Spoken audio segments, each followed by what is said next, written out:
sobre serem coordenadas. As coordenadas que nós utilizamos na geodesia são coordenadas cartesianas e coordenadas geodésicas. As geodésicas são definidas sobre elipsoide, latitude, longitude e altitude. Aqui no esquema está representado a latitude, que é definida pelo ângulo entre o plano do Equador e a normal ao ponto, e a longitude entre o meridiano, podemos contar sobre o plano do Equador, entre o meridiano de referência, que é o meridiano internacional de referência, e o meridiano que contém a vertical, a normal ao ponto, que vai desde a superfície até a superfície do elipsoide até a superfície do perfeito. Existe uma relação bionívoca entre a posição de um ponto no espaço destas coordenadas geodésicas sobre o elipsoide e as coordenadas cartesianas associadas aos sistemas de eixos de simetria do elipsoide, o x, o y, o z. Portanto, o plano x ou z é o plano do meridiano de referência. O x resulta da interseção do Equador com o meridiano de referência. E o y é perpendicular ao plano x ou z, de forma a que ele seja dextrógeno, ou seja, a que os vetores resultem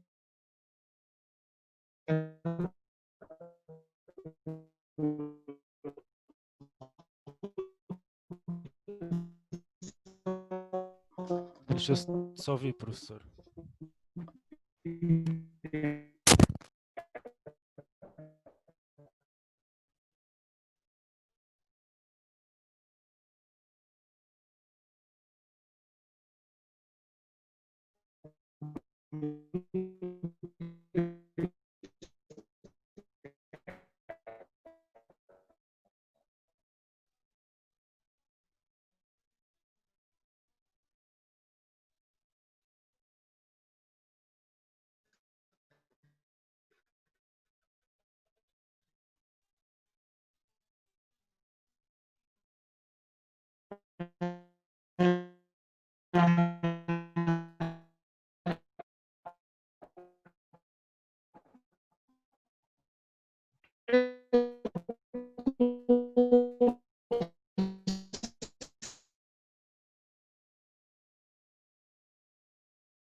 Um bocadinho mais para a ponta, próximo da porta, por forma a ver se tenho mais sinal, e aparentemente tenho.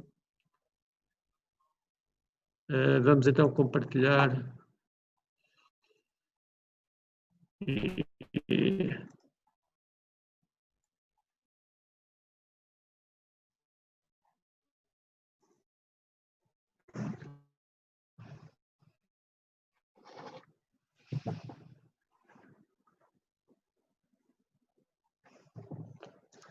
Falta-me outra vez aparecer isto aqui.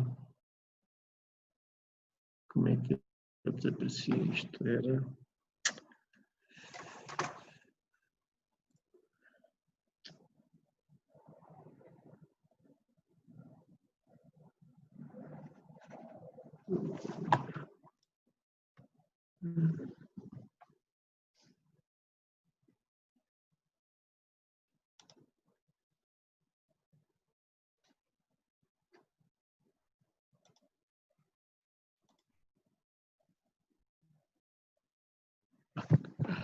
Não, esquece.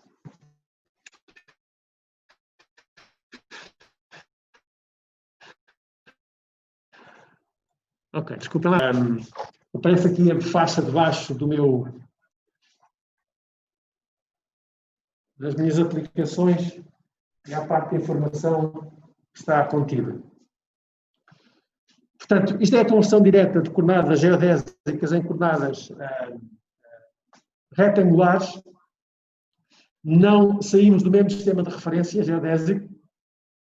Para isso, é necessário ter as coordenadas geodésicas sobre o elipsoide e ter os parâmetros do elipsoide, o semi-eixo maior e o quadrado a poder exercitar, para terminar.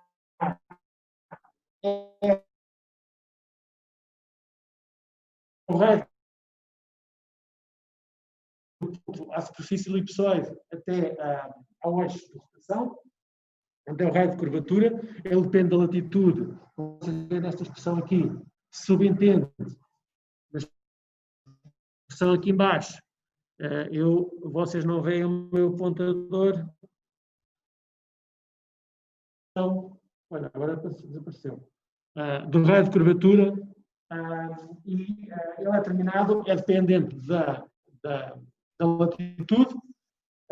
Se tivermos no Equador o raio da grande normal que responde ao Equador é igual ao próprio A, porque seno de 0 é 0 e, portanto, fica o próprio semi-eixo maior, mas à medida que ele sube a latitude, o valor de N vai aumentando e ele vai dependendo da latitude. Portanto, estas são a fórmula direta de conversão de coordenadas geodésicas dentro do mesmo sistema de referência para as coordenadas retangulares. A transformação inversa, conversão inversa, é a passagem das coordenadas retangulares para as coordenadas geodésicas, latitude, longitude e altitude elipsoidal. O problema desta conversão é que a expressão da latitude é uma função recursiva, ela depende dela própria e, portanto, implica que eu tenha que usar um método iterativo para resolver a solução da latitude em função das coordenadas cartesianas,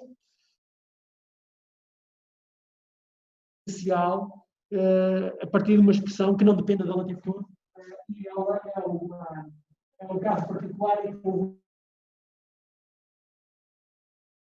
neste caso, a superfície do elipsoide, ou seja, considerar que a altitude é igual a 0, e essa expressão resume-se a esta que depende exclusivamente das coordenadas cartesianas, que são dadas, é o dado problema, mais o parâmetro do elipsoide, que é a primeira excentricidade.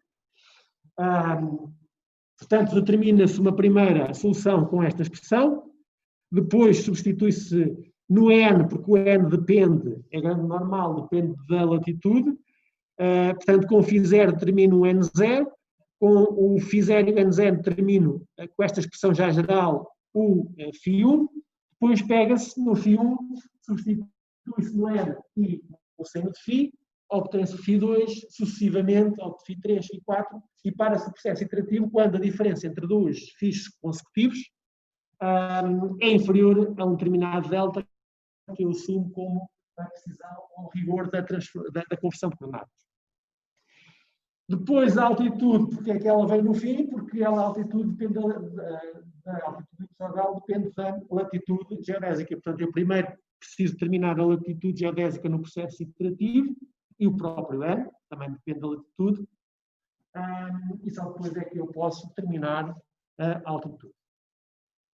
Já agora, uma particularidade destas duas expressões, elas são semelhantes, e antes do surgimento dos computadores, vejam que a expressão de cima ela é definida no polo, bem, sendo 90 graus dá 0, fica indefinido, e esta é definida no Equador, sendo 0 dá 0. O que quer dizer que nas zonas próximas do Equador usava-se esta, e nas zonas próximas do polo usava-se aquela.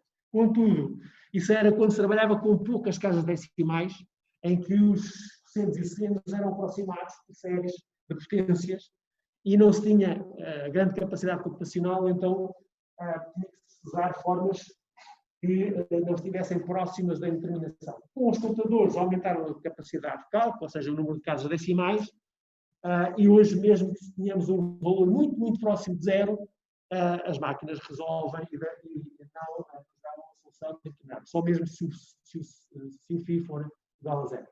Portanto, eu posso ter 1 vezes 10 levantado a menos 63, tá? E ele determina porque o processador tem 64 bits, 64 casas decimais. Tá? Portanto, não há problema hoje em dia. Portanto, é apenas uma curiosidade relativamente, isto era um tema dos anos 60, está bem? Falámos da conversão, ou seja, dentro do mesmo sistema de referência, o que é o sistema de referência? Datum 103, Datum Lisboa, tá? ED50, NAD 27, WG 74, NTR 79, são sistemas de referência geodésica, e dentro desses sistemas de referência geodésica eu tenho, posso representar a posição de um ponto com coordenadas geodésicas ou com coordenadas cartesianas. Se eu quiser passar de um sistema para o outro, Datum 73 para NTR 79, ou vice-versa, então eu estou na presença de uma transformação de coordenadas, uma transformação de sistemas de referência. Passar de um sistema terrestre convencional para outro sistema terrestre convencional. Há várias transformações. Eu posso fazer as transformações sobre o elipsoide, de um elipsoide para o outro, como seja as transformações de Molodensky, mas a mais comum é a transformação de Elbert, que é um caso particular de transformação afim. Qual é a diferença? Na transformação afim eu tenho 3 escalas, uma escala x, y, z. A transformação de Elbert só tem uma escala que é comum aos 3 eixos. Tá? Tenho 3 translações que correspondem ao eixo, ao vetor de posição das origens. Tenho o fator de escala μ e depois tenho a rotação, as 3 rotações dos 3 eixos, de forma que os torne paralelos, os converta na direção do sistema transformado, e ele é dependente de 3 rotações. Esta particularidade de termos uma matriz de rotação que é linear, que é antissimétrica, o que quer dizer que a transformada é igual, a inversa é igual à transformada, à transposta, desculpa, faz com que o método de Elbert seja designado por transformação de Bursa-Wolff. Ou seja, o caso particular da transformação de Elbert, em que as rotações são muito pequenas, já vamos ver porque é que isto se pode converter numa matriz muito simples, essa transformação chama-se, e na forma matricial, chama-se transformação de Bursa-Wolff. Quem trabalha com sistemas de informação geográfica, com CADs, depara-se com este problema, que é, por vezes, tem que utilizar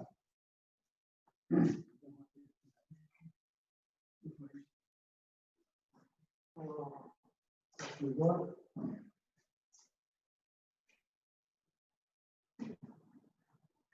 não posso ler.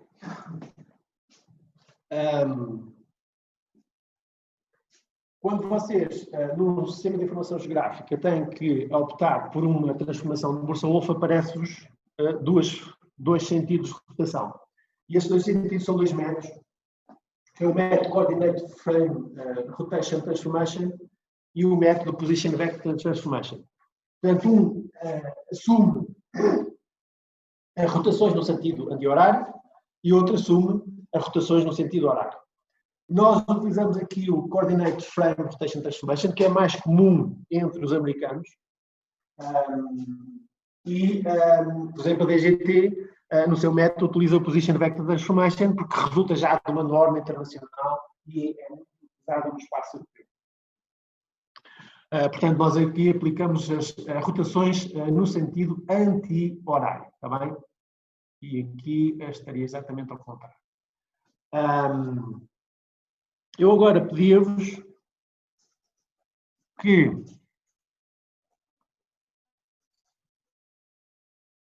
observassem o quadro. Eu penso que é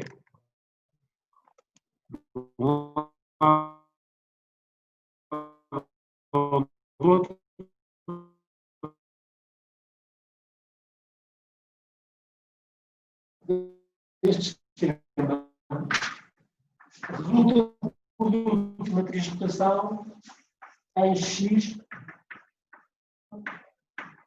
Z. E a matriz de rotação em cada um deles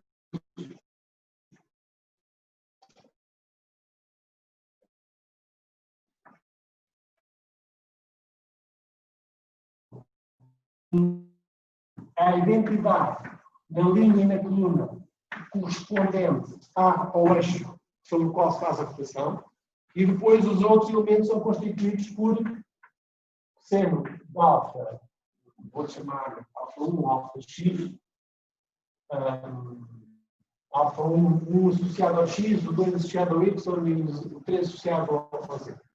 Menos seno de alfa 1 menos seno de alfa 1 por seno de alfa 1.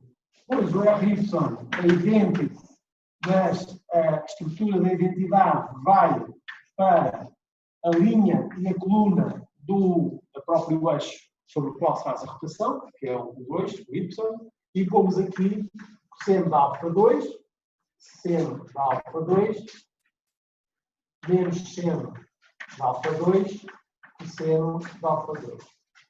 E o RZ idêntico, temos a identidade na linha e coluna correspondente ao Z, que é a terceira coordenada, e depois a matriz de rotação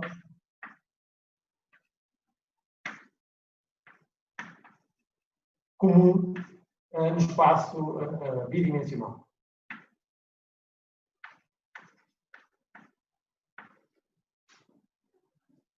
Se a rotação for no sentido horário, então o sinal do seno troca. Porquê? Porque o seno é uma função par, portanto o cosseno de menos alfa é igual ao cosseno de alfa, o seno de menos alfa é que é menos seno de alfa, portanto seno é ímpar. Se eu tiver no sentido contrário, a única diferença das matrizes de rotações é o menos saltar entre os senos.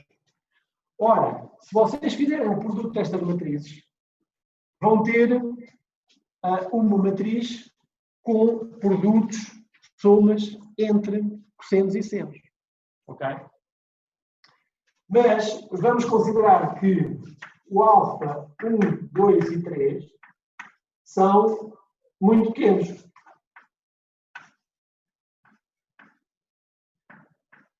Portanto, e vamos substituir o alfa 1 por um D alfa 1, o alfa 2 por um D alfa 2 e o alfa 3 por um D alfa 3.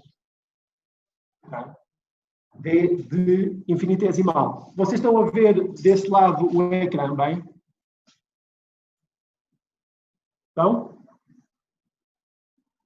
Agora sim. Desde que eu não esteja à frente, não é? Pois, Sim, mais ou menos. às vezes vê-se muito mal, outras vezes vê-se melhor.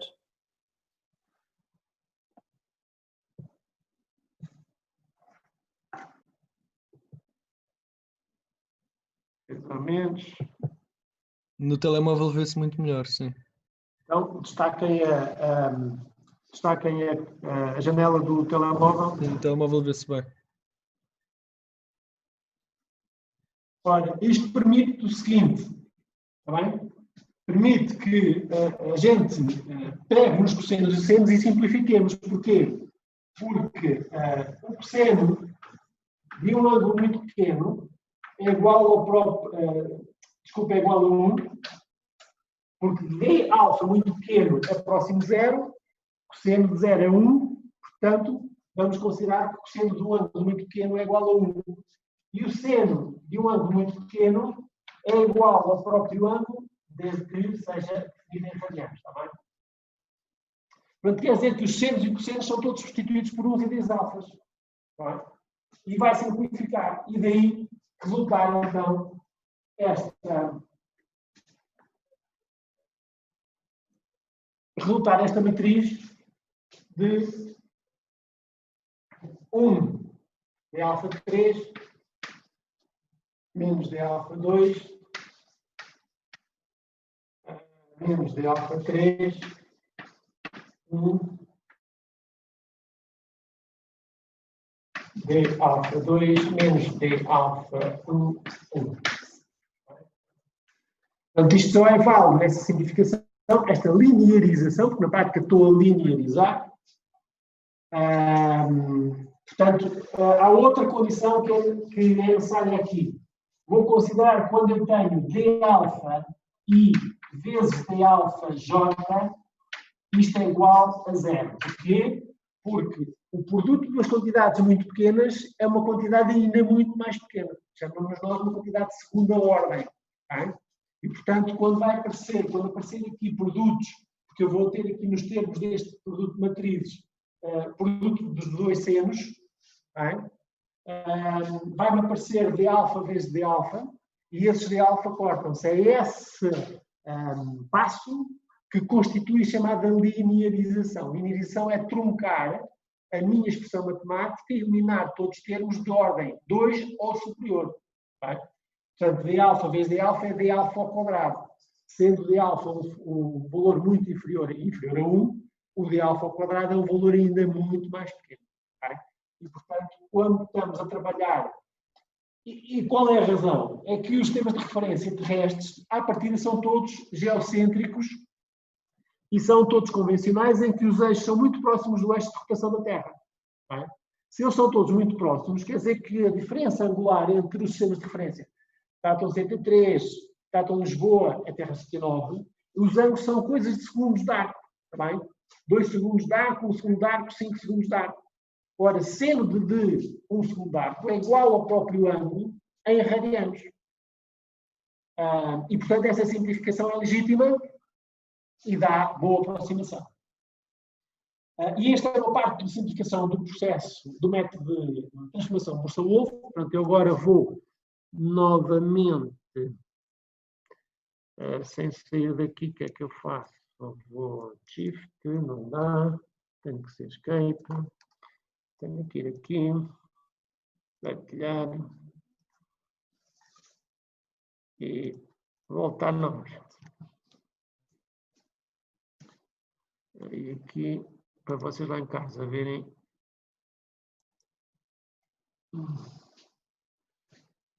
Ok, agora aqui faço assim e faço. Onde é que eu estou? É aqui.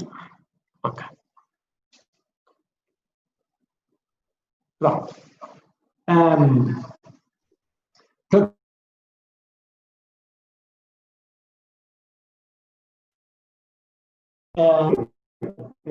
Transformado, pronto, eu voltando aqui atrás à figura anterior, xt é o vetor azul,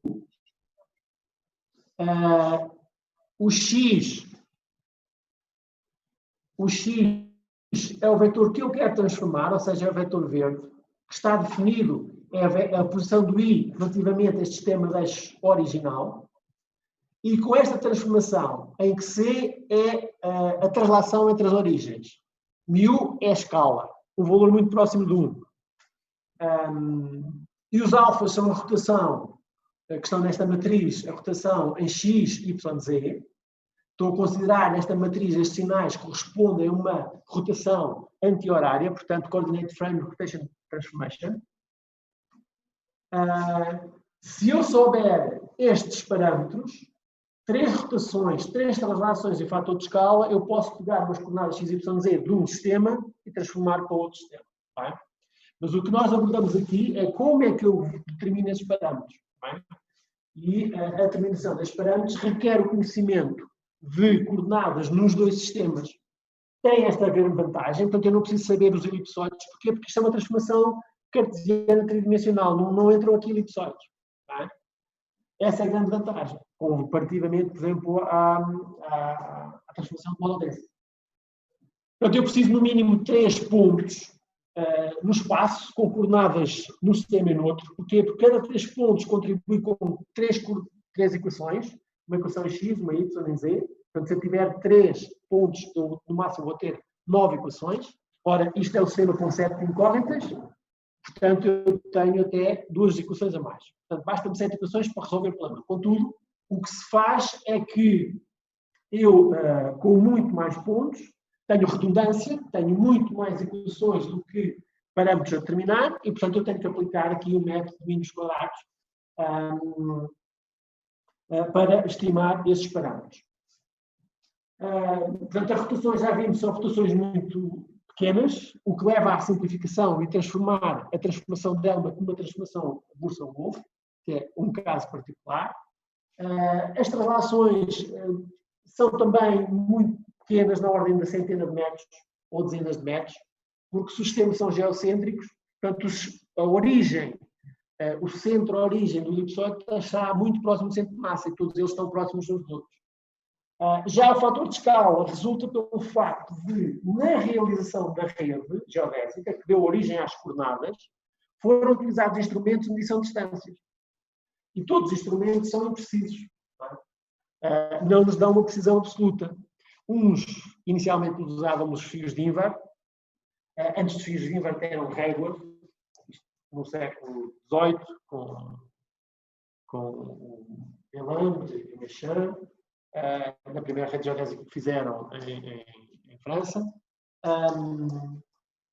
Depois passaram-se a usar os fios de Inver e depois, nos anos 60, surgiram os EDMs, os distanciómetros e os geodímetros, eletromagnéticos, eletroópticos, permitiam medir distâncias, mas não muito com grande alcance, com melhor precisão. E depois, na década dos anos 80, surge então o posicionamento por satélite, que nos dá ainda. Cada instrumento tem uma escala. Tá? Cada instrumento tem uma escala. Quer dizer que cada rede tem uma escala. Quer dizer que na transformação de Elma para Burson-Wolff tem que entrar aqui um fator de escala, que é um valor muito próximo de 1. Portanto, e na prática, o que eu vou determinar é essa diferença para a unidade entre um sistema e outro. E ela é dada anualmente em partes por milhão. Tá? No fundo, é esta fração de diferença relativamente à unidade dividida por 1 milhão de anos por partes por milhão. Depois é preciso saber convertê-la, já vamos ver como exemplo. Ora, dada a estrutura desta matriz, rotação que é assimétrica, tem grandes vantagens, porque depois vamos ver que a transformação inversa é igual à transformação simétrica. Portanto, eu determino parâmetros que me transformam data 63 em terra 79. Mas depois eu tenho coordenadas em terra 79, quero passar para a data 63. É simples, é só trocar os sinais dos parâmetros. Okay? Exatamente por esta característica, a transformação inversa é simétrica. E devido à característica da matriz ser antissimétrica. A transposta é igual à matriz inversa. Eu posso compor esta matriz em uma soma de duas matrizes. Uma que é a identidade e outra que é um DR. Fica vazio aqui no meio, zeros aqui no meio. A identidade está cheia de zeros aqui, não é? Só tem na diagonal. E, portanto, a soma destas duas matrizes dá exatamente DR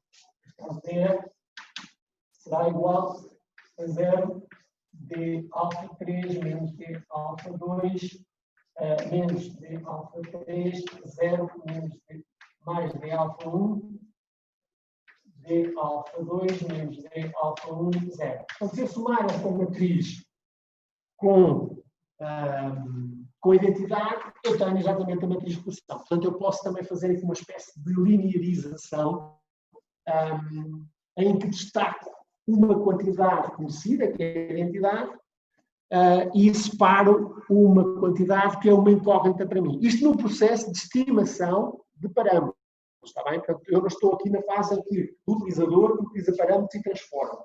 Estou na fase do geodeta, da geodesista, que tem o sistema, mas quer determinar como é que eu transformo de um para o outro. Vamos ver? No processo de estimação de parâmetros. Na prática, depois, pelo facto de eu ter redundância, o que é redundância? Eu tenho mais do que preciso. Tenho um sistema redundante. Tenho muito mais equações, tenho muita informação. E toda essa informação tem erros. Eu tenho que determinar uma solução que minimize a influência dos erros. E o melhor método que nós temos é o método dos quadrados, porque minimiza a soma de quadrados de resíduos. Isso garante que a variância é mínima. Mas tenho que transformar o sistema num sistema linear. Só o sistema linear é que eu consigo aplicar as mínimos quadrados. Portanto, eu tenho que transformar aquela relação vetorial x igual a c mais μ dr vezes x, tenho que transformar num sistema ax igual a y. Ou seja, uma matriz de coeficientes, o vetor dos parâmetros igual ao vetor que nós vamos chamar de vetor fecho ou tema independente. Depois este tema resolve-se simplesmente multiplicando pela transposta da matriz A. Isto se eu não quiser pesar as equações, porque eu posso ter pontos que são da rede de primeira ordem, tem mais precisão. Posso ter pontos também da rede de segunda ordem. E se eles estão precisos diferentes, eu tenho que dar pesos diferentes. Ou seja, os pontos mais precisos eu tenho que dar pesos. E nesse caso, teríamos um sistema pesado, entraria ali uma matriz de peso no meio. Mas pronto, isto é apenas um pormenor. Nós vamos trabalhar com o sistema não pesado, ou seja, os pontos assumir que todos têm a mesma precisão. E portanto, tendo a matriz A, vocês vão ver que é muito simples de terminar. É só fazer esta operação, multiplicar a transposta de A por A, inverter o produto, depois multiplicá-la pela transposta de A novamente e multiplicá-la pelo vetor. Isto dá uma solução.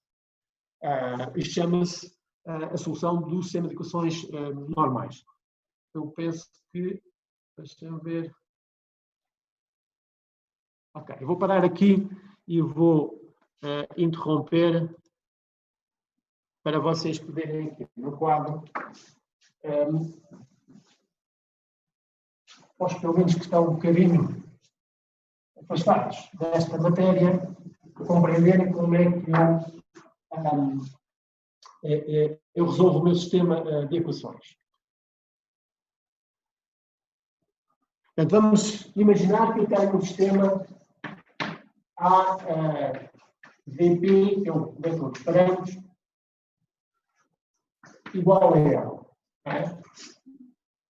Se eu multiplicar isto por AT, vou multiplicar ambos os membros pelo AT. Portanto, fica A transposto vezes A vezes DP, que é a minha incógnita. Vou pôr aqui um chapéu, porque isto é a minha incógnita. Ali também devia levar um chapéu, mas vamos passar por esse ponto. Se eu multipliquei o primeiro membro por este, também tenho que multiplicar o outro, não é? Portanto, para a equação permanecer, tenho que multiplicar o segundo membro também pela mesma quantidade, que é a matriz transposta. Como é que eu resolvo isto? Isto é o chamado. Portanto, aqui eu tenho um sistema de equações lineares.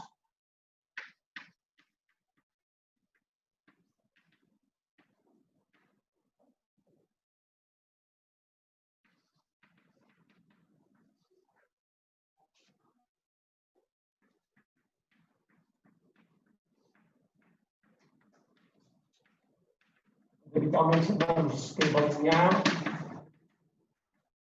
E este é o sistema normal. E vou explicar porque é que chamamos de sistema normal. Mas está normalizado. Eu disse-vos que cada ponto contribui com 3 equações. Portanto, se eu tiver n pontos, esta matriz tem 3n linhas vezes 7 colunas. Este vetor tem 7 linhas vezes uma coluna. É só um vetor. E este tem 3n vezes 1.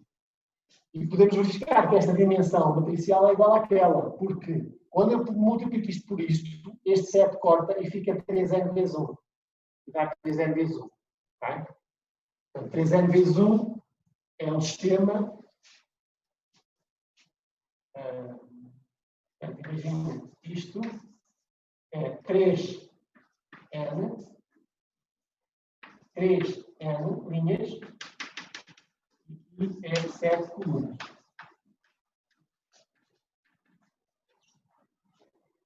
Eu tenho aqui um vetor 3n vezes 1, portanto é um vetor vertical com 3n casas correspondentes a linhas. Se eu colocar esta dimensão aqui, vamos ver que eu tenho aqui um sistema de 7 por 7, normal. Okay? Portanto, se o A é 3n vezes 7, então o A transposto sofre um efeito de reflexão, fica 7 vezes 3n. E aqui eu tenho 7 vezes 1. Ora, cortando, quando faço o produto, a matriz que chamamos nós de matriz normal, igual ao vetor U, portanto, isto é N, U é isto, Eu tenho que N é igual a T, A, U é igual a T, L. Isto corta e fica-me 7 vezes 7 e aqui 7 vezes 1. E aqui, como eu tenho 7 vezes 3n, 3n vezes 1, corta, fica 7 vezes 1. Portanto, eu tenho aqui 7 vezes 1. Portanto, eu transformo um sistema de 3n vezes 7, 3n linhas vezes 7 colunas, por um sistema que é 7 por 7. Okay? Enquanto que o primeiro sistema, dizemos nós na álgebra, é possível interminável, desculpa, é possível, é impossível, há aqui uma particular que eu ainda não expliquei, que é a questão dos resíduos, que é os erros associados aos meus dados. Portanto, o primeiro é um sistema impossível, o segundo é um sistema possível interminável. Okay? E isto é uma solução dos mínimos quadrados. A única particularidade aqui é que isto é um sistema, como disse há pouco, que é não pesado, ou seja, não temos aqui a matriz peso. Nesse caso, a matriz peso existe se a precisão ou variância de cada equação dos dados, correspondente aos dados, não é igual e, portanto, eu tenho que diferenciar o peso que cada uma contribui para a solução final. Como é que depois, então, resulta a solução? Portanto, eu depois tenho que multiplicar pela matriz inversa. Portanto, eu tenho que multiplicar por A, T, menos 1, nos dois lados, nos dois membros. Portanto, aqui fica A, T, A, DP. E deste lado, A, T, A, menos 1, vezes A, T, L. Okay?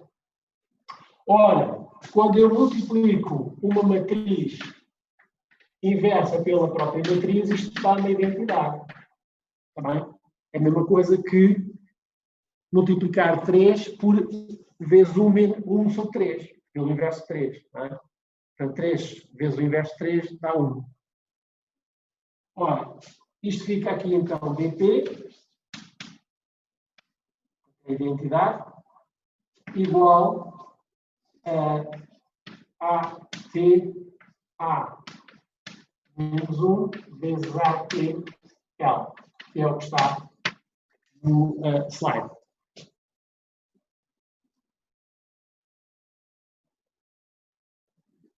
Isto demonstra-se analiticamente, não algebricamente, portanto, isto é uma demonstração algébrica pela forma matricial, mas para aqui não interessa. Não é? Interessa é como é que eu construo estes elementos, esta matriz, é o que vamos ver no slide seguinte, como é que eu construo o vetor L e dessa forma determino, por produto matricial, determino facilmente os parâmetros. E isto constitui o nosso primeiro trabalho. Tá bem? O primeiro trabalho que vamos começar já hoje a elaborar é a aplicação de um programa que faz, com base no conjunto de dados, determina os parâmetros e depois vamos fazendo diferentes soluções para ganhar sensibilidade da precisão desses parâmetros, dessa transformação. Ora, voltando então, aparentemente este canto da sala dá-nos garantias de continuar a aula.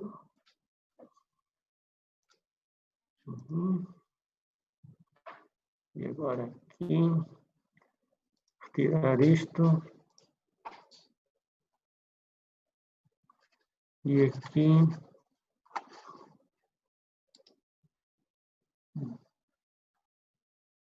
Só pode. Pequena.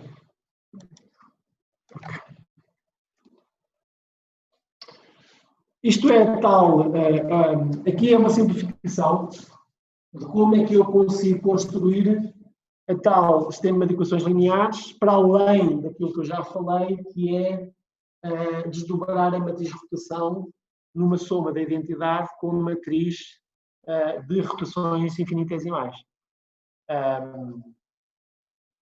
Portanto, se nós, eu vou apagar isto aqui, se nós partirmos da equação original, eu já vou passar, deixa-me só ver, já vou passar aqui para quem lá está em casa a assistir. Não sei se vocês em casa conseguem destacar depois, mesmo com a apresentação, se conseguem destacar a janela do telemóvel. Conseguem? Sim, Conseguem? sim, sim. Sim, sim. Isso é importante, está bem? Então façam isso, que é para eu não estar sempre a retirar e a pôr o slide, está bem? Portanto, quando eu for para o quadro, vocês destaquem a câmera do telemóvel para eu manter na mesma apresentação e não estar sempre a interromper. Ok. Portanto, se eu tiver, e agora estou a escrever no quadro, então, se eu tiver o sistema original, na forma vetorial,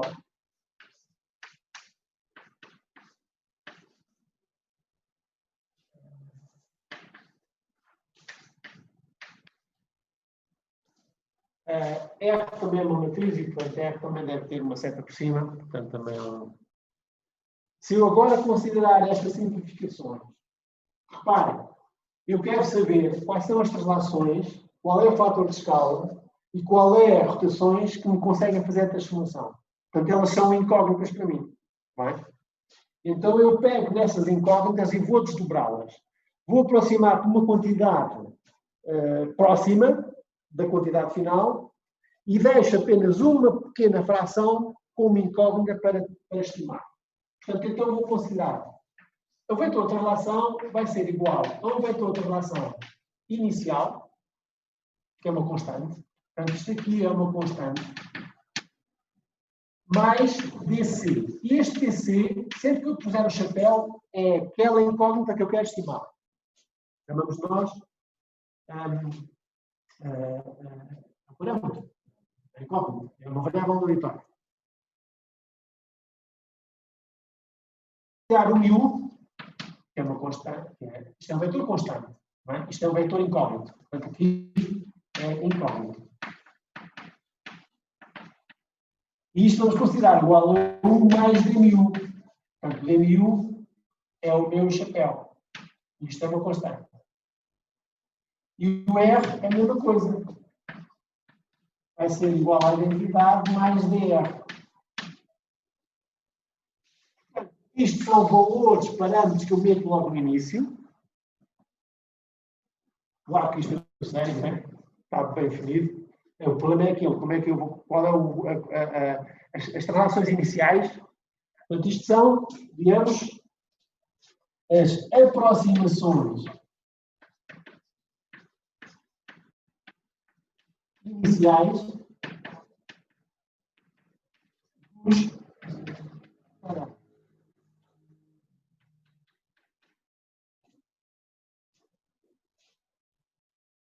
Se eu substituir isto aqui, o que é que eu vou ter? Vou ter xt igual a C0 mais DC mais 1 mais dμ I mais dr vezes x. Pus uma barra para não estar a escrever sempre ali a seta, está bem? Mas entendam que aquilo é um vetor. Ora, isto é constante, pode passar para aquele lado, portanto eu posso passar já, mas vou manter. Vamos, xt é igual a C0 mais DC, e agora vamos desdobrar isto, está bem? Será este vezes aquele, será mais drx, este vezes aquele, desculpa, este,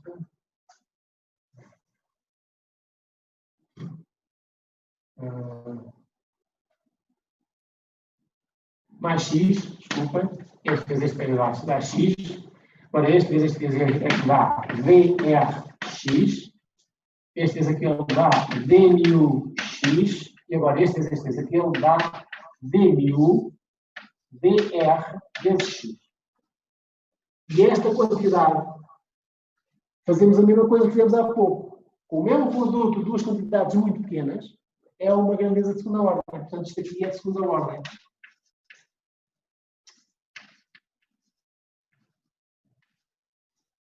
Portanto, nós vamos eliminar. Então, o que é que fica? Vou passar para este lado de cá o que é constante. Portanto, xt é constante porquê? Porque são as coordenadas que eu conheço, imagina, do ETRS 89. É o datum que eu quero transformar, para o qual eu quero transformar. Supostamente conheço C0, tenho que ter o valor inicial, e conheço também as coordenadas do sistema original. Neste caso, se for datum 103, eu conheço as coordenadas do datum 103. Fica deste lado apenas o quê? DC mais DMU-X mais DRX. Cá estão as minhas incógnitas. Bem?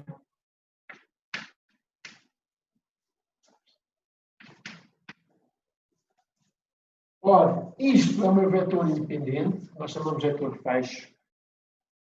E tenho aqui incógnitas.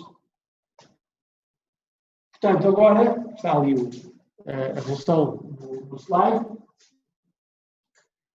E eu consigo pegar nesta equação e representá-la na forma de uma matriz. Portanto, depois fazemos isto vai para aqui e isto vai para aqui também. Trocamos. Pomos isto lá no primeiro membro. Portanto, na prática, depois isto vai ser L igual a dt. Fazemos a troca. E, olhando para aqui, para este membro, eu vou-vos deixar copiar um bocadinho, tá bem?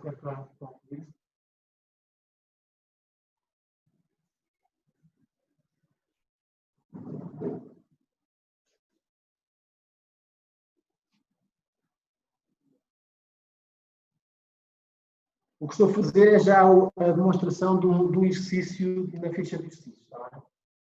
A prática, a demonstração, o que está feito é já o que está na ficha de exercício para demonstrar. Não está o tal produto da matriz R completo.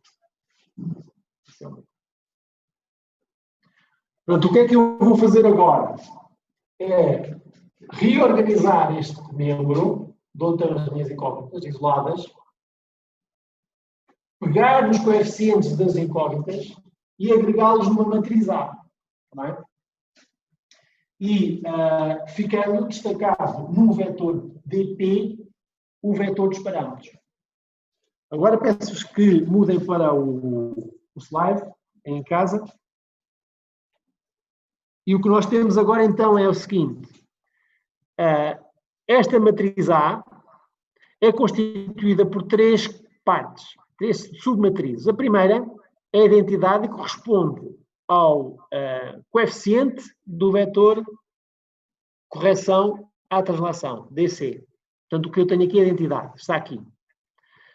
O coeficiente do DMU, que é o fator de escala, é as componentes do vetor do primeiro sistema, está aqui. Okay? Portanto, se eu pegar aqui na caneta, vou dividir isto aqui. Ops. Porque é que este não desenhou aqui? Bom. Estranho. Ele está-me a desenhar no sítio errado. Portanto, ok. Então imaginem aqui uma divisão. Portanto, esta primeira parte é o coeficiente deste. Este vetor aqui é o coeficiente do DMU. E esta matriz aqui, com os elementos de X, são os coeficientes dos parâmetros que estão dentro de R. Okay? De tal forma que, multiplicando esta matriz por o transposto deste, portanto, este vetor na prática está na vertical, está bem? Eu pus aqui na horizontal, mas tive que pôr ali um T para respeitar a regra da transposição do vetor.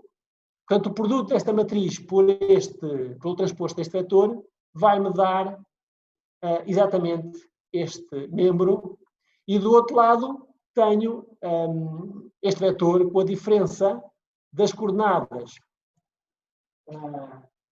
transformadas menos as coordenadas a transformar, menos o vetor inicial. E chamamos nós vetor fecho. E o que está representado nestas matrizes aqui não é mais do que a representação deste sistema de equações para um ponto, um único ponto. Demonstrando que um ponto, se eu tiver coordenadas, vamos imaginar o vértice da Melriça. Tenho coordenadas em dados de 73 graus da Melriça e também tenho as mesmas, do mesmo ponto, as coordenadas em Terra 89. Okay?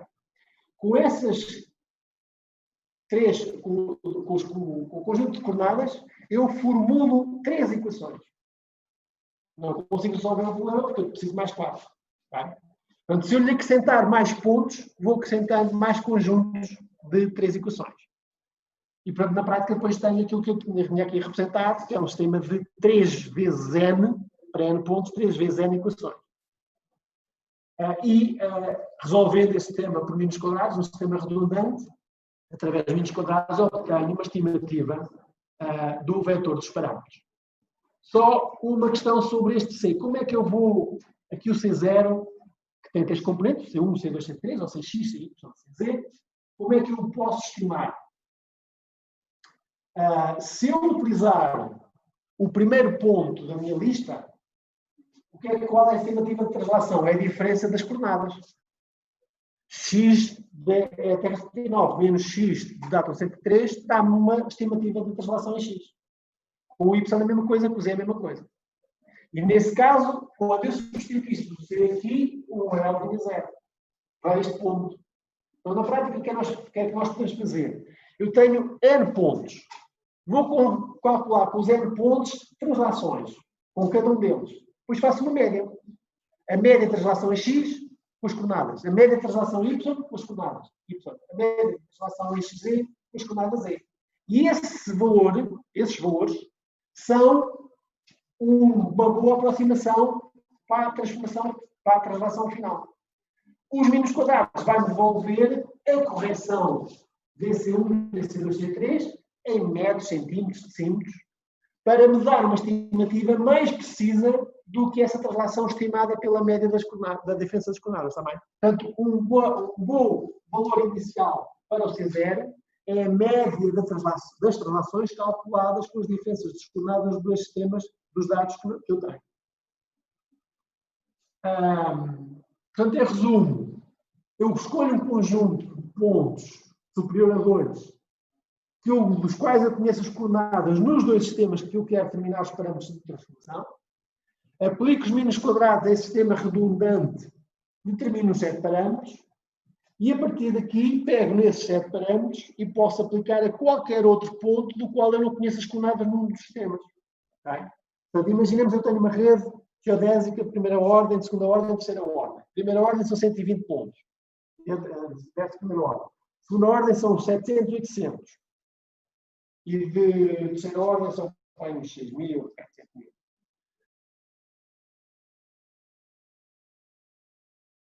Para a transformação e vou aplicá-los às coordenadas da data 103 de jet de segunda ordem e transformo-os para a Terra 79 de segunda ordem. É uma das aplicações possíveis. Outra, eu tenho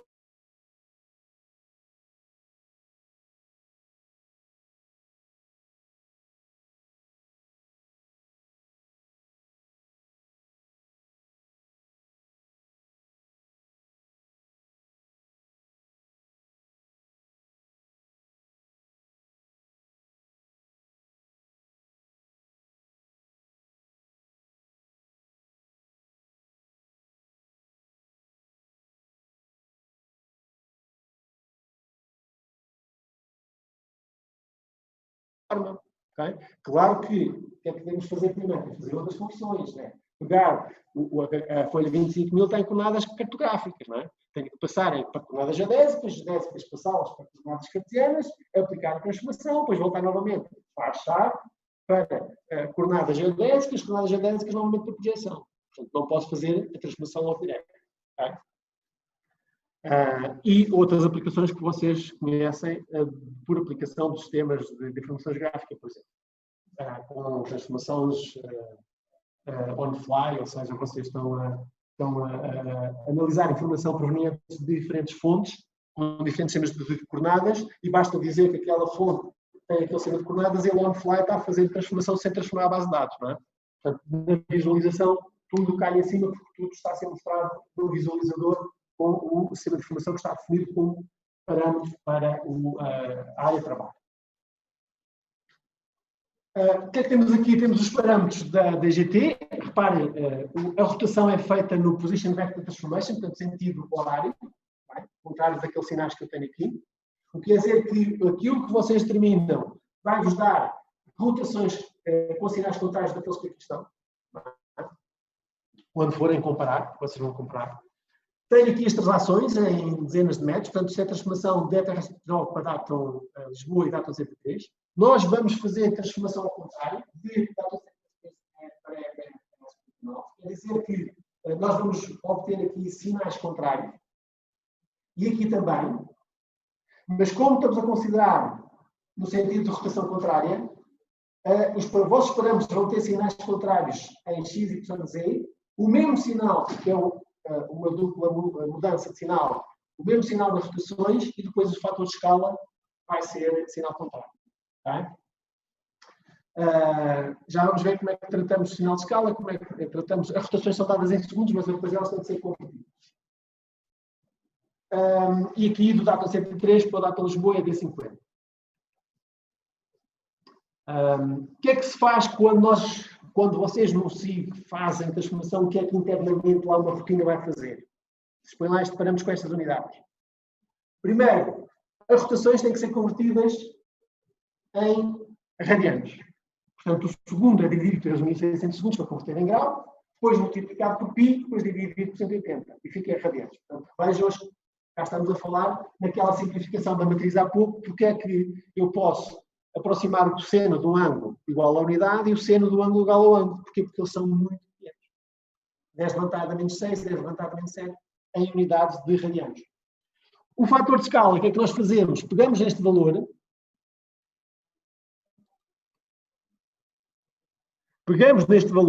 dividimos por 10 levantado a 6, 1 milhão, e somamos a unidade. Porque o que aqui está é d1000. E o vetor que eu tenho que usar é este. Tá? Portanto, reparem, eu tenho que meter aqui, isto é 1 mais d1000. Isto é dado em ppm, quer dizer que eu tenho que pegar nisto, dividir por 1 milhão, somar a unidade, e só depois é que eu posso entrar ali. Não meto lá logo d1000 assim, nem meto segundos logo, senão vai dar erro. E aqui embaixo temos então essa transformação. Vamos imaginar, portanto, se eu fizer um produto com a soma, cada linha aqui, portanto, cada x, y, z do sistema transformado,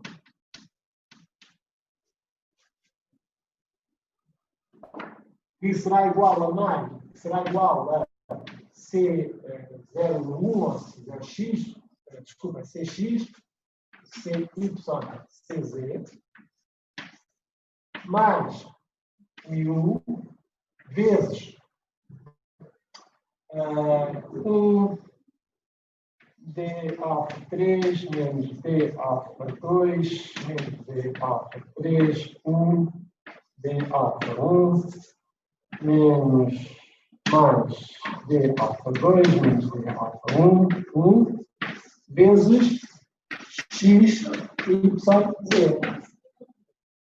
Fazendo o produto, multiplicando isto por aquilo, vezes aquilo, mais aquilo, portanto, multiplicando este vezes isto vezes isto, vezes aquilo, mais isto, vai dar aquela expressão. Tá? dx é o meu dx, está bem? dx é a translação. Certamente vocês percebem que eu aqui mudei de simbologia, relativamente ao que estava atrás. Portanto, fazendo este produto matricial, vou obter aquelas expressões. Eu aqui não tenho uma matriz, tenho um vetor, em que o primeiro elemento tem esta expressão analítica, está bem? O segundo elemento é aquela, o terceiro elemento é aquela. E, portanto, eu posso calcular logo o x transformado, fazendo este produto, a soma destes produtos. Portanto, vamos imaginar que tenho estas coordenadas aqui no slide. Tenho estas coordenadas em data 73, já convertidas das geodésicas pelaquela transformação, pelaquela conversão direta, está bem? Portanto, geodésicas, passei para cartesianas. Meto aqui com estes parâmetros. E o que é que vai dar? Vai dar este termo é a relação, este é o fator de escala vezes o x, isto é o fator de escala vezes a rotação em z vezes o y, isto é menos o fator de escala vezes o alfa 2 vezes o z. Okay? Fazendo esta soma algébrica, vai-me dar estas coordenadas que são a Terra 79. Portanto, isto é a operação que qualquer algoritmo faz quando aplica aquilo que vocês certamente já fizeram em outras disciplinas, configuraram, puseram lá os parâmetros ou utilizaram os parâmetros que já estavam em memória do software e o que ele faz é isto. Tá bem? Portanto, esta parte é a parte da aplicação dos parâmetros da transformação por Saúl. O que eu mostrei atrás é como é que nós podemos estimar determinar. E há muitas soluções, há uma infinidade de soluções que podemos estimar porque o problema é possível indeterminado. Ok.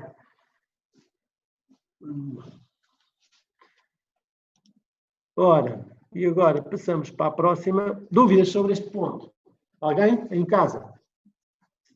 Não. Alguém tem dúvidas? Não. Posso seguir para a próxima apresentação? Portanto, isto era o fim da aula anterior. E agora...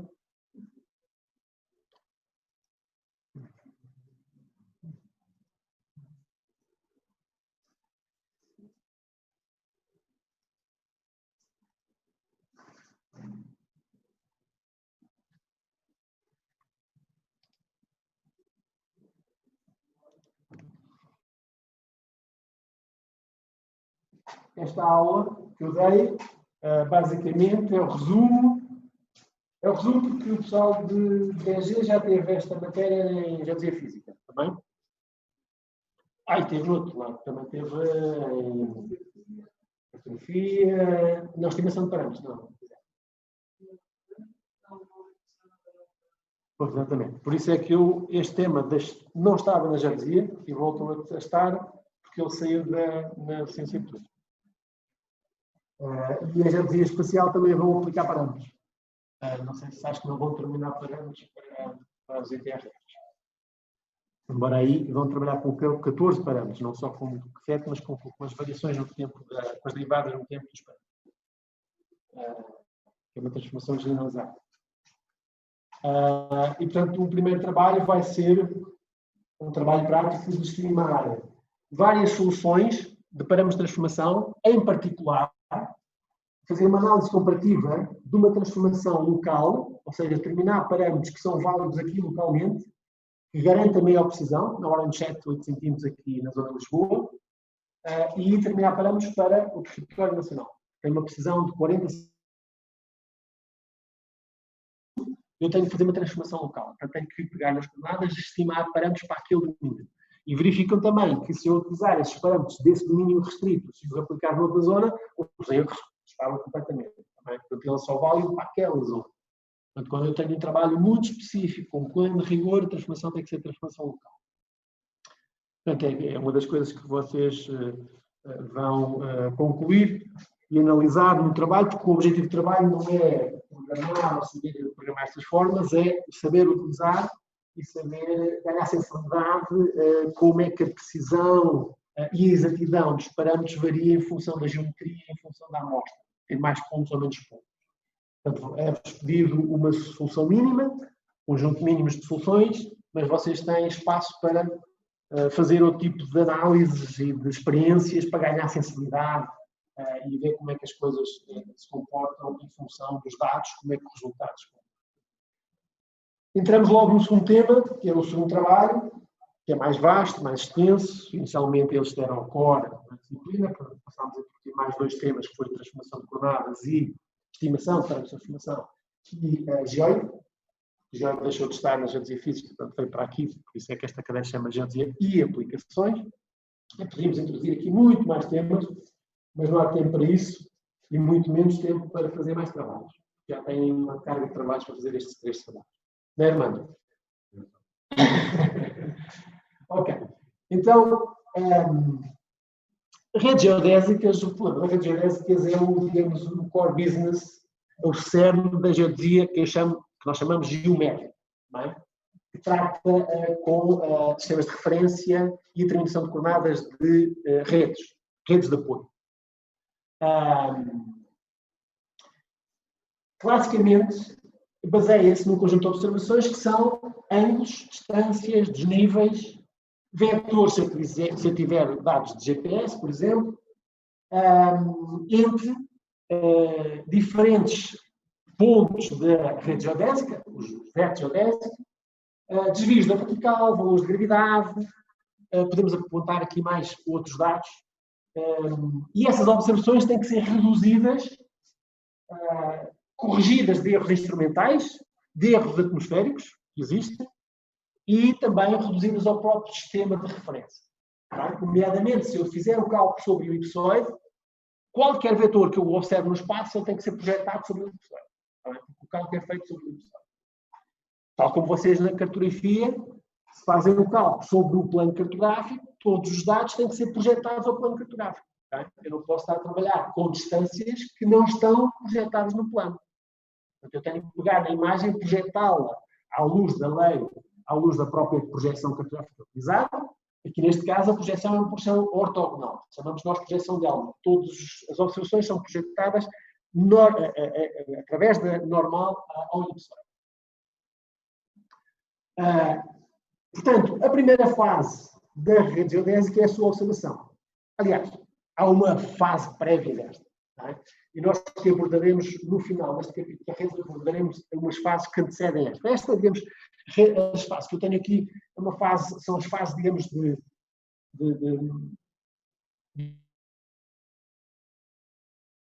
ok, eu subentendo que já existe uma rede no terreno, não é? E os pontos, se vocês forem para o ultramar, e virem lá a rede, sim, os nossos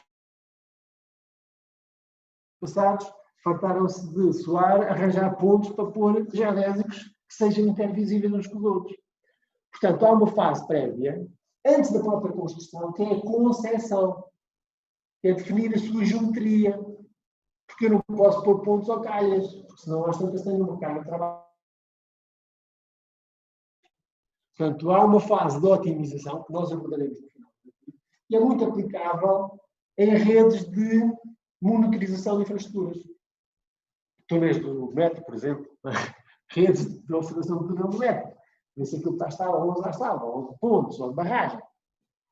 Porque aí digamos, a brincadeira é outra. Okay? Portanto, aí há uma outra responsabilidade, porque é monitorizar a estabilidade de uma estrutura e garantir que ela está estável e dentro da variabilidade admissível para que objetivos atingir. Em redes geodésicas eu posso pôr mais pontos ou menos pontos. Tem um custo depois de mantê-lo e de observar. Portanto, antes destas fases há aquela fase que é a concepção e a própria monumentação da rede. A instalação da rede. Portanto, na parte de observação e cálculo, a seguir às observações, depois de ter as observações corrigidas e reduzidas, devidamente prontas a entrar, há a fase prévia de cálculo, que é encadeamento geodésico. No fundo, é um cálculo prévio das coordenadas aproximadas. Tal como é um bocado aqui de resolver, eu tenho que ter um valor aproximado para o CISER.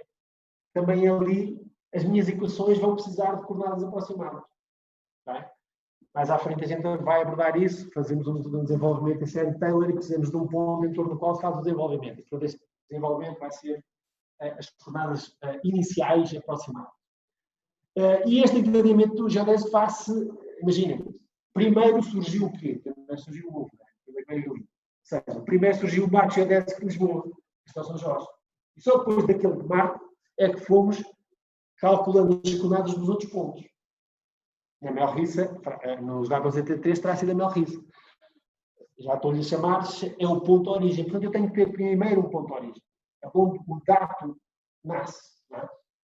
Tenho que ter as coordenadas desse ponto. A partir daí, tendo já as observações, o que é que eu faço? Aquilo que vocês em fotografia chamam de transporte de coordenadas. Não é? Que nós aqui chamamos encadeamento geodésico. Portanto, é para nos aplicar problemas diretos. O que é um problema direto? Eu tenho as coordenadas de um ponto, tenho as observações desse ponto para o outro, aplico essas observações e transporto as coordenadas daqui para ali. Não é? Chamamos nós de problema direto. O problema inverso é o contrário. Eu tenho as coordenadas dos dois pontos, eu quero saber azimute e a distância entre eles. Vamos lá chegar. E este cálculo pode tanto ser feito no elipsoide como no plano cartográfico. Ou até pode ser feito no espaço. Podemos abordar isso. Se eu tiver observações GPS, é mais vantajoso eu trabalhar logo no espaço XYZ do que trabalhar em coordenadas MQ, cartográficas, com informações e não sei o que. E com passar pelo elipsoide. Então, pelo elipsoide ainda mais confuso, como vocês vão ver, que tem fórmulas mais esquisitas.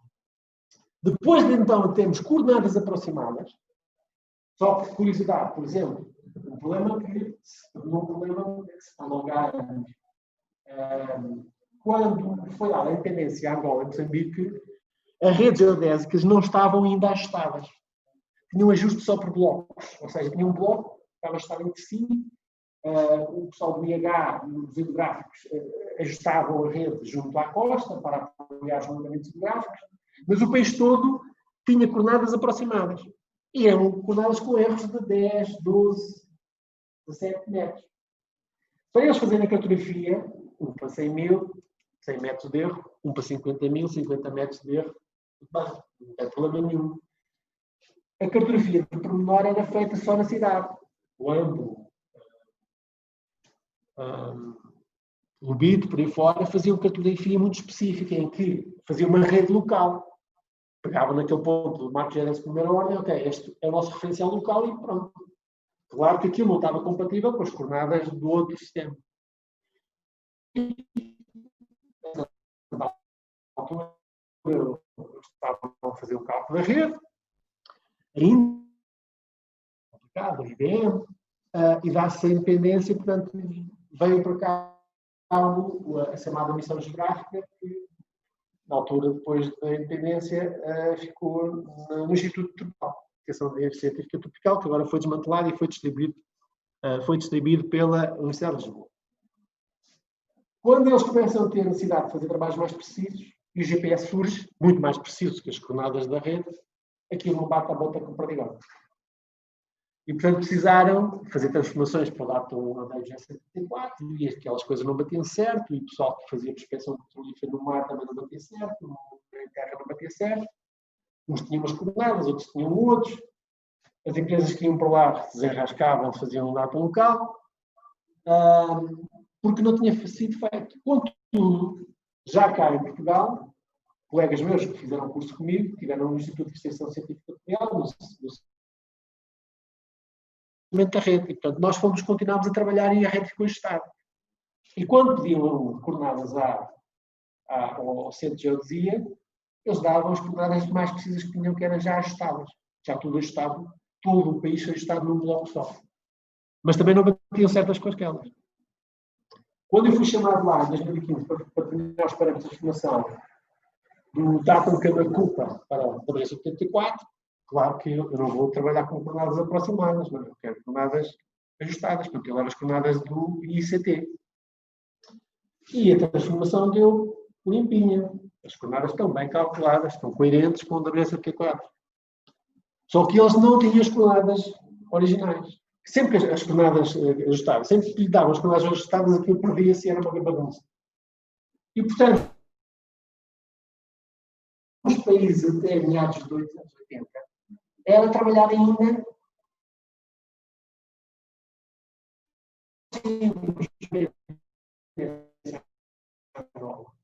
eles tinham só isto, não tinham isto. Isto foi feito já nos anos 80. E ainda não resolveram o problema, portanto. O problema é um bocado complicado. Porque depois toda a cartografia está montada nestas coordenadas. Okay? E as informações estão montadas nestas coordenadas. Isso complica as coisas. Portanto, a base final será o ajustamento. O ajustamento é o quê? O ajustamento não é mais do que No encadimento, eu peço-vos agora para olhar para o quadro. Já vos vou mostrar a rede. Eu parto de um ponto e, na prática, vou formando triângulos.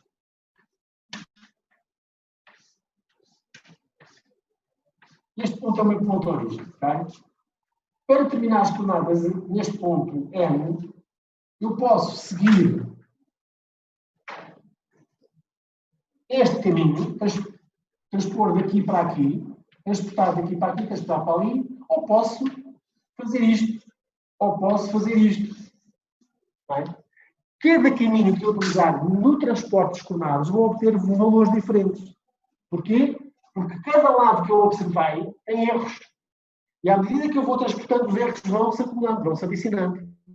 Portanto, quando eu chego àquele ponto, por diferentes caminhos, cá está o encadeamento, eu obtenho diferentes coordenadas. O que quer dizer que a solução das coordenadas para aquele ponto é possível determinar. Há uma infinidade de soluções. E o que exige, então, a aplicação de domínios quadrados. Okay? Portanto, os domínios quadrados vai-me garantir uma solução única e uma solução precisa. E garante-me a solução mais precisa. Porquê? Porque os domínios quadrados são feitos na condição da minimização da soma de quadrado de resíduos. Tá? É uma solução de variância mínima. E, portanto, depois de ter um encadeamento, no encadeamento não me interessa qual é o percurso que eu sigo. Posso servir um qualquer. Os domínios quadrados têm, isto para a opção mais matemática, têm uma convergência quadrática e rapidamente, com uma solução, nós podemos ver isso na prática, rapidamente com uma solução próxima, eu consigo convergir para a solução final dos domínios quadrados. Atualmente, inicialmente, a geodesia tinha como propósito duas coisas. A primeira missão da geodesia foi qual é a forma da Terra e qual é a dimensão da Terra. Tá? E depois teve uma outra missão no século XVIII, que foi definir o método padrão, que é a 10ª parte do quarto meridiano. E foi feita uma rede geodésica, em plena Revolução Francesa, para medir um grau de meridiano. Isso é um padrão. Há uma condição de pesos e medidas, fiado por foram responsáveis por uma missão da medição do meridiano dentro de Paris. Mas antes disto tinha havido uma missão à Lapónia e a Cuito no Peru, chefiada por Bouguer e por Marco Coutubin, por duas missões, que essa foi de determinar se a Terra era achatada ou era alongada. Na altura discutia-se, em 1730 qualquer coisa, na Academia Francesa, nas Ciências Francesas, os cassinianos, Cassini, que era o presidente da Academia de Ciências Francesas, de Paris, defendia a Terra alongada, modelo de limão, e o Newton, sentadinho na sua secretária, sem sair cá fora, não é? De vez em quando tirar com a maçã, consegue demonstrar matematicamente que a Terra tem que ser achatada. E, portanto, os newtonianos defendiam a Terra na forma de maçã. Era o limão, ou laranja contra limão. Mas foram os próprios franceses que quiseram mostrar qual delas era válida. E essas missões foram, também medir um grau de meridiano, para mostrar que o comprimento de um grau entre os comprimentos diz-nos se ele é achatado ou não. Portanto, inicialmente, a missão da geodesia era essencialmente redes para apoio à cartografia. Portanto, depois dessas missões originais, era apoio à cartografia. Redes permitissem um adensamento de pontos topográficos, de modo a chegar ao levantamento dos próprios elementos cartográficos para serem representáveis em determinada escala. Hoje, existe uma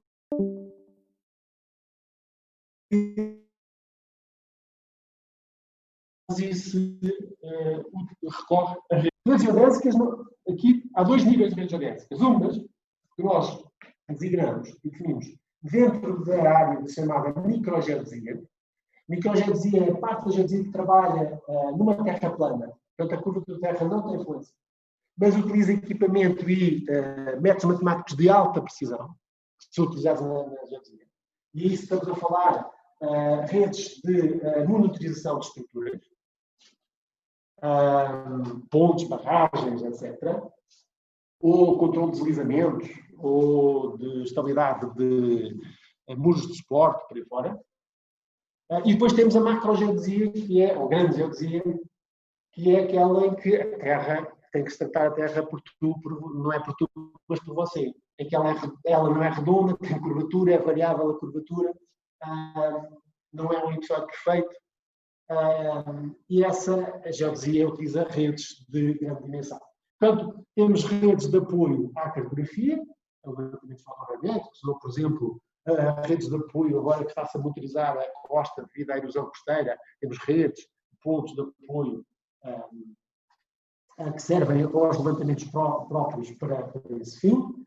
Temos as redes permanentes de apoio, de posicionamento do GPS RTK, Real Time Kinematics, o nosso RNEP e o serviço do GOE, em que estão estações GPS permanentes a emitir, a receber dados enviados para um servidor que são distribuídos por GDATs, GPRS, e os receptores móveis recebem a correção diferencial e posicionam-se em tempo real com boa precisão. É preciso estas redes têm que ser mantidas, têm que ser pegadas, coordenadas, a sua estabilidade. Então, um trabalho muito grande aí por trás, não é visível, para dar fiabilidade à própria rede e confiança. Redes de monitorização, como falei, de estruturas, de engenharia. Redes de monitorização geodinâmica, avaliar a dinâmica, quer do vulcão, quer de uma falha tectónica nos Açores, em São Francisco, por aí fora, para ajudar os geofísicos a estudar a dinâmica e poder fazer alguma previsibilidade. Hoje já temos estações permanentes GPS que conseguem dar informação muito maior que os próprios sismógrafos, porque o GPS dá-nos o movimento pós-sísmico, ou dá um sismo, o movimento pré e pós-sismo, o movimento, quer na componente vertical, quer nas componentes horizontais XY, e o sismógrafo dá apenas uma vibração. Portanto, o GPS consegue dizer quanto é que se deslocou e quanto é que vibrou nas componentes horizontal e vertical. E depois há redes de dinâmica globais, como o ITRF, que servem para quê? Para estudar os ângulos e as rotações de Euler das placas tectónicas, servem para determinar o movimento do polo, servem para determinar e quantificar a variação da rotação da Terra, que vai variando e ao longo do tempo a Terra vai rotando cada vez mais pequeno, os dias estão cada vez mais longos. E ainda servem, por exemplo, para ajudar a determinar com mais rigor a órbita da Lua.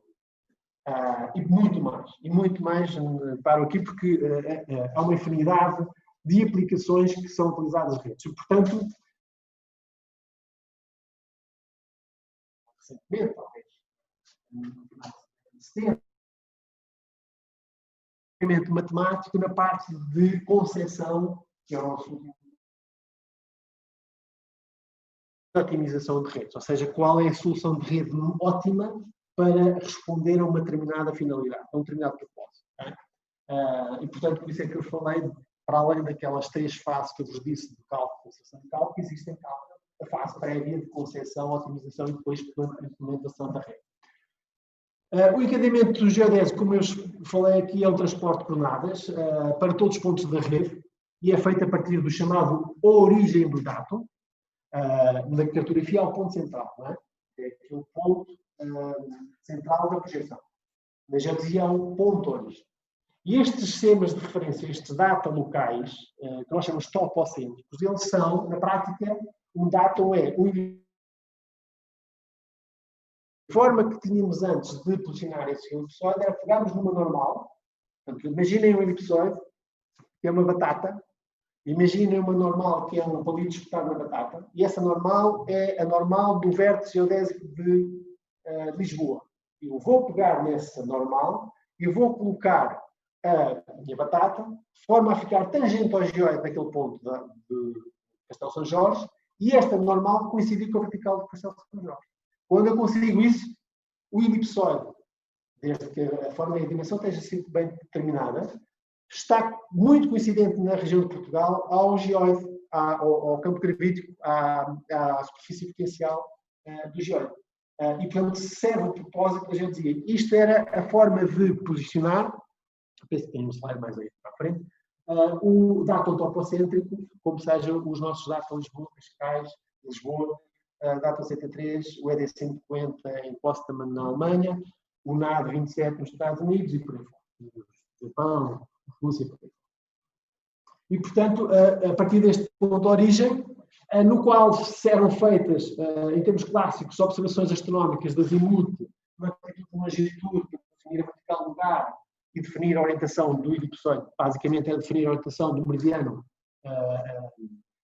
geodésico do ponto, e a partir deste ponto, com as observações de azimutos, comprimentos e ângulos, iam-se transportando as coordenadas para os pontos sucessivamente adjacentes e assim até chegarmos ao limite da rede. Portanto, resolvem-se sucessivamente os triângulos da rede, aplicando fórmulas do problema direto, do transporte de coordenadas. Se tivermos sobre o elipsoide, aplicamos fórmulas do elipsoide. Se tivermos do plano cartográfico, aplicamos fórmulas simples da trigonometria plana. Se tivermos sobre o espaço, aplicamos a solução direta. Para ficar com pouca certeza. Aplicamos formas diretas da soma dos vetores. Dado a existência de múltiplos percursos que eu posso utilizar para transportar as coordenadas desde a origem até um determinado ponto, portanto, eu tenho em cada ponto uma possibilidade infinita de diferentes, infinita não, mas limitada, de possibilidade de coordenadas.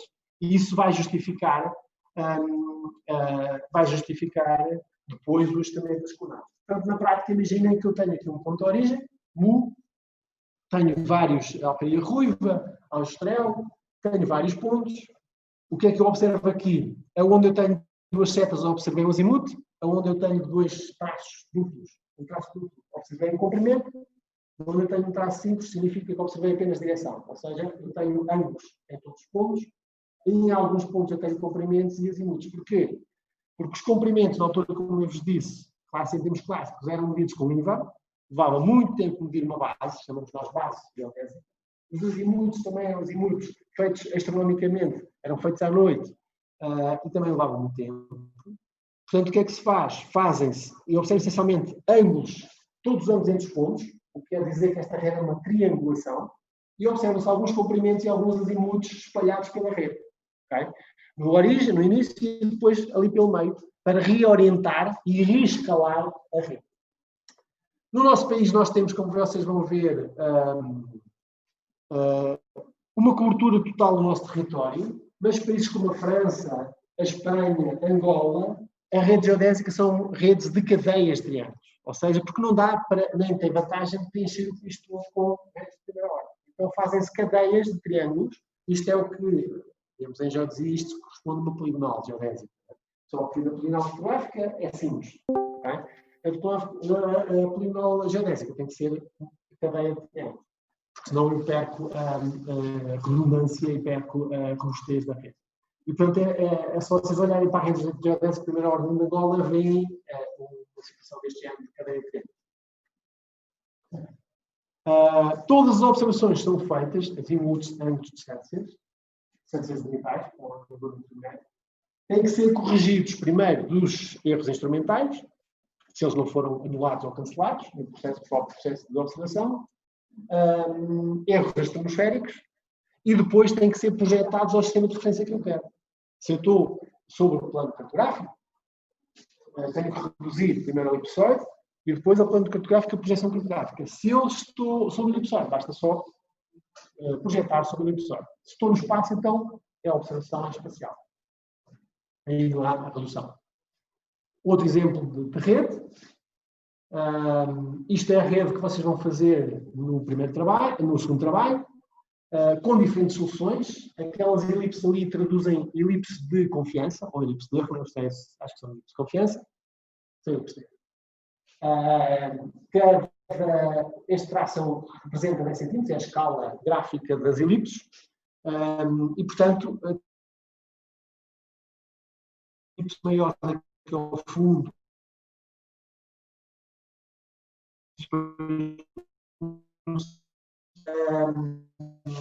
as que são rosa, temos o ponto ponto 10, e depois a outra azul é o ponto 25 como fixo. Portanto, no 25 eu só tenho a elipse rosa, não tenho azul.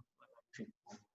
Isto serve para quê? Para vocês, aquilo que vocês vão fazer é experimentar diferentes soluções. Deixa-me colocar um ponto de origem diferente. Como é que varia a precisão da rede? Melhora, não melhora, mais homogénea, menos homogénea?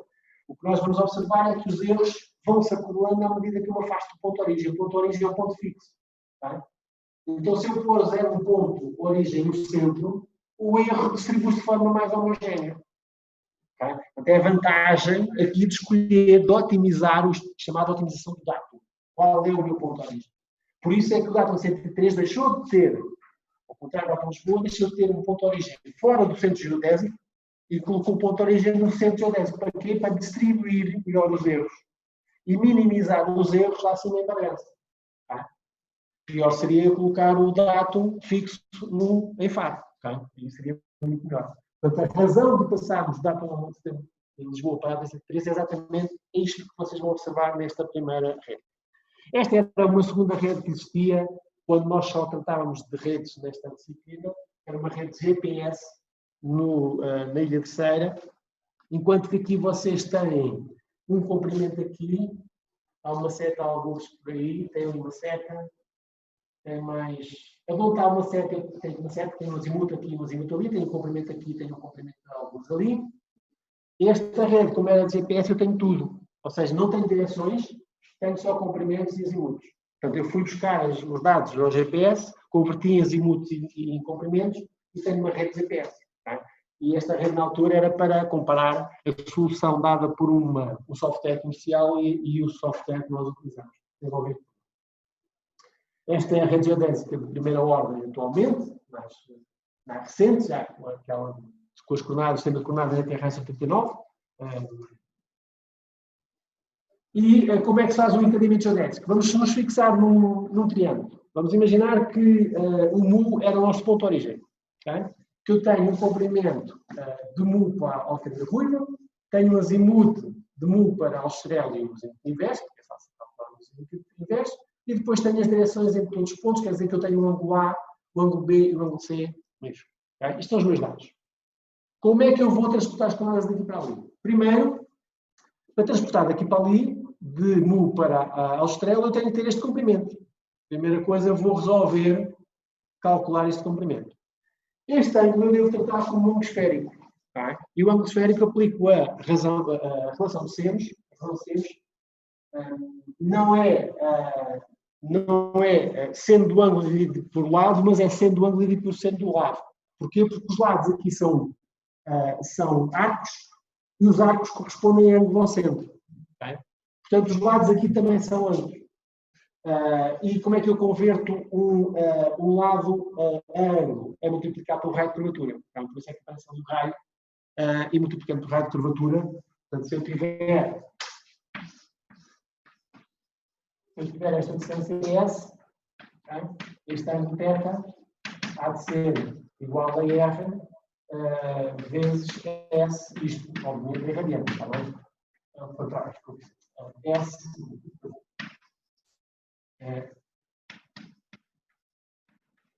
multiplicando o ângulo de radianos do ângulo ao centro por o raio, vou obter o arco em metros.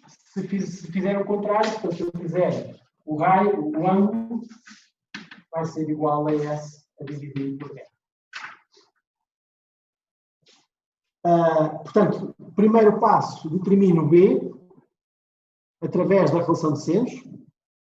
A relação de senos é simples, portanto, eu tenho aqui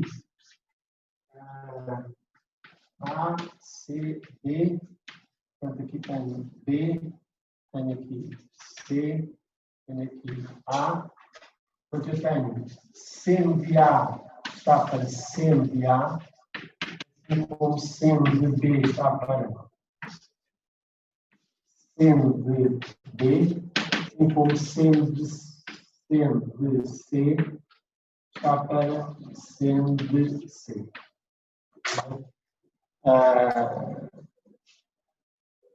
Pode ser ao contrário, tá bem? Na trigonometria plana, o seno do ângulo está para o lado oposto e assim sucessivamente. Portanto, pegando nessa relação de sinos, eu consigo resolver este triângulo e obter o ângulo B. A partir, neste caso, do ângulo B, do comprimento C e do ângulo C. E o raio de curvatura deste lado. Posso usar um raio médio. É suficiente. Raio médio de curvatura. Calculo o azimuth de mu para alcaria, ruiva. E isso basta somar a este rumo de mu para aldosterel, que é dado, somar este ângulo. Okay? E aí não há... há reduções, supostamente o ângulo já foi reduzido. Há reduções que se aplicar aos azimuths e aos ângulos, portanto, estou a assumir que isto está tudo reduzido ao elipsoide. Depois aplicamos o problema direto a partir de mu para a alcaria e para a aldosterel, porque supostamente depois de transportar o azimuth daqui para aqui e de calcular este lado, eu já posso fazer o problema direto daqui para ali. Okay? Já tenho as coordenadas nos dois pontos. A seguir, vou terminar o lado A, porque ele falta de terminar, com a mesma forma semelhante a esta, e tenho o triângulo completamente resolvido. Tenho as coordenadas dos pontos do triângulo e tenho os lados todos os lados do triângulo. A partir daqui eu vou resolver o próximo triângulo, adjacente a A, adjacente a B, adjacente a C. Okay? E sucessivamente.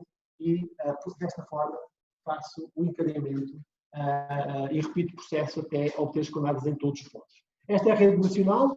Os vermelhos são os vértices de primeira ordem, os tais 119, 120, por aí.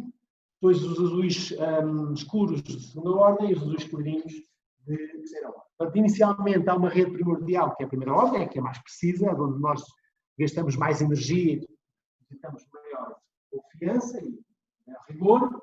Depois, a partir e apoiado nestes pontos, faço o adensamento para a segunda ordem. A primeira ordem são marcos sistemicamente de 30 a 40 km. Okay? Os de segunda ordem distam entre os 15 e os 20 km. Os de primeira ordem, por vezes, têm que ser colocados sempre em pontos altos, por causa da intervisibilidade. Temos que garantir a intervisibilidade em todos eles. E há alguns de primeira ordem, são torres que às vezes não são estacionados. Ou então torres que têm pontos auxiliares, testemunhas ao lado. Normalmente, a primeira ordem não são usadas estacionáveis. Eu não posso observar a partir desse ponto aos outros, só posso observar dos pontos dos outros para esse ponto. Mas de segunda e terceira ordem é comum aparecer torres de igreja e hipóteses, mas hipóteses normalmente tem um geodésico em cima, portanto, porque é acessível. E a partir da segunda ordem, depois faço a terceira ordem. A terceira ordem, normalmente são as chamadas burlembrianas, são aqueles marcos geodésicos que são pequenos, e distam na ordem dos 5 km. Tá? Podemos ter pontos de 3 em 3 km, 4, 5, 6, pode ter 8, em função da própria orografia do terreno, claro. Eu penso que... Ora, eu não estou a respeitar isto, mas há uma regra que é salas ímpares. Salas ímpares entram à hora e saem 15 minutos mais cedo, não é? Salas pares entram 15 minutos depois e saem à hora. Portanto, isto é uma sala par, vamos chegar. Eu acho, contudo, se calhar ficamos por aqui também. Chega. Há muita informação. Agora íamos falar genericamente do matemático, mas mais à frente havemos de falar nele com mais rigor e perguntar se vocês aí desse lado têm alguma questão, alguma dúvida. Não vi aqui nenhum braço a levantar, não deve haver. Acompanharam todos a aula? Sim. Aqui deste Sim, lado, nesta posição, a rede da internet funciona melhor do que ali na mesa e, portanto, não tivemos interrupções agora. Houve de vez em quando havia umas pequenas interrupções, mas não duravam mais do que 2 segundos, portanto acho que se vê bem. Ok, era aquelas pausas, não é? Sim, de vez em Sim, quando dá havia para umas perceber pausas. bem. Pois, eu vi aqui uma janela a dizer que a rede estava lenta, Pois. mas não foi suficiente para interromper. Não teve nada a ver com no início da aula, em que parava mesmo durante muito tempo.